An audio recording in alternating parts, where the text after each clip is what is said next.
ഈ ലഹരിയെക്കുറിച്ച് പറഞ്ഞു നിർത്തുകയാണ്. എല്ലാവരും ശ്രദ്ധിക്കണം.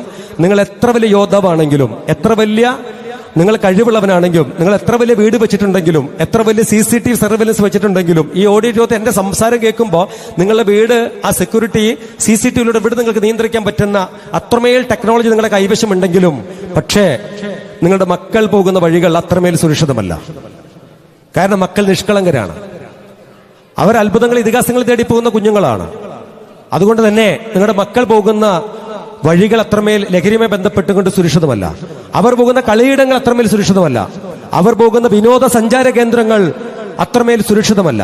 കുളു, മണാലി പോലുള്ള ഒരുപക്ഷെ തണുപ്പ് നിലനിൽക്കുന്ന പല ദേശപ്രവിശ്യകളും, ഒരുപക്ഷെ അന്യസംസ്ഥാനത്തെ പൂക്കളും തുമ്പികളും പറവകളും കുന്നുകളും ജലാശയങ്ങളും സമതലങ്ങളും കാണാൻ ബൈക്കുകളിലും വാഹനത്തിലും പോകുന്ന മക്കളോടൊക്കെ ഒരുപക്ഷെ അവരെ നിങ്ങൾ പോകാൻ അനുവദിക്കാതിരിക്കരുത്. പോകണം, പക്ഷെ അവരോടൊക്കെ ഓർമ്മപ്പെടുത്തണം.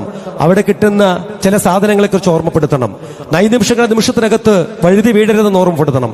ഗോവ പോലുള്ള, തായ്വാൻ പോലുള്ള മഞ്ഞ് പെയ്യുന്ന മലപടക്കുകളിലും കടൽ തീരങ്ങളിലും ഒരുപക്ഷെ ടൂറിസ്റ്റുകളെ മാടി വിളിക്കാനുള്ള പുതിയ പുതിയ സിസ്റ്റങ്ങൾ അവിടെ ആപ്റ്റ് ചെയ്യപ്പെട്ടിട്ടുണ്ട്. കുടിക്കുന്ന ജ്യൂസിനകത്തും കഴിക്കുന്ന ഭക്ഷണത്തിലും കഴിക്കുന്ന മധുര പലഹാരങ്ങളിലുമെല്ലാം ഈ പറയുന്ന സിന്തറ്റിക് ഡ്രഗിന്റെ കണ്ടന്റ് ഉണ്ട്. അപ്പൊ അതുകൊണ്ട് അത് മാത്രം ഒന്ന് ഓർമ്മപ്പെടുത്തുക. ഒരുപക്ഷെ നമ്മളൊക്കെ നല്ല വിശ്വാസം, മതവിശ്വാസവും നല്ല മദ്രസ പഠനങ്ങളൊക്കെ മക്കൾക്ക് കൊടുക്കും.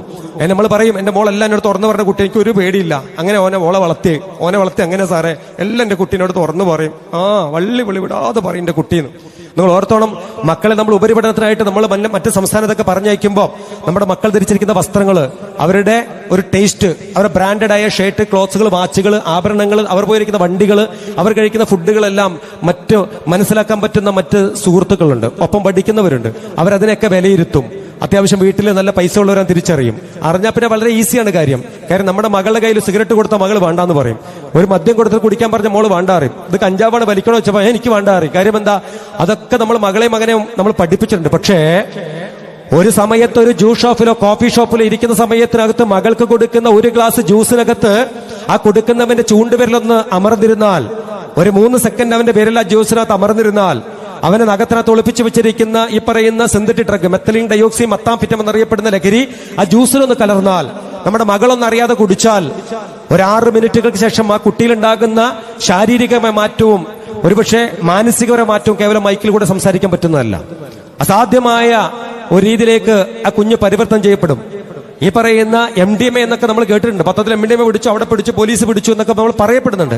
പക്ഷെ ഇവിടെ ഇരിക്കുന്ന അമ്മമാരും സഹോദരിമാരും ഓരോരുത്തരും ആലോചിക്കണം, ശരിക്കും എന്താ MDMA? ഞാൻ അറിയാൻ ആഗ്രഹിച്ചിട്ടുണ്ടോ? ഞാൻ എവിടെയെങ്കിലും കയറിയിട്ട്, നിങ്ങൾ എവിടെയെങ്കിലും കയറിയിട്ട് MDMA എന്താണെന്ന് അന്വേഷിക്കരുത്.